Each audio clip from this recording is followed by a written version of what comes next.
महाराष्ट्र माझा news channel like करा, share करा, सबस्क्राईब करा, बेल नोटिफिकेशन ऑन करा व रहा अपडेट. स्वतःला लोकनेते समजणाऱ्या या शरद पवार यांच्या उपस्थितीमध्ये स्वतःला महाराज म्हणणाऱ्या या ज्ञानेश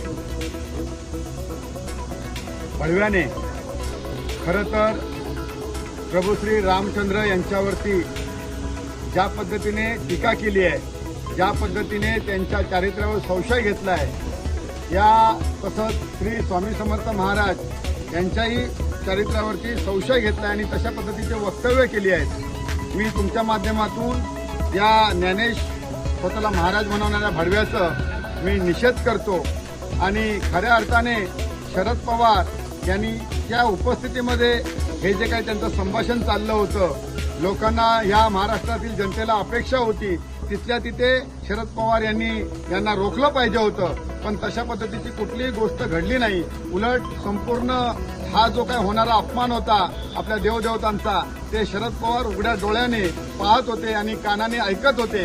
खरं तर ह्या शरद पवार यांचा वेळोवेळी यापूर्वीही छत्रपती शिवाजी महाराजांबद्दल असलेला द्वेष हाही दिसून आलेला आहे.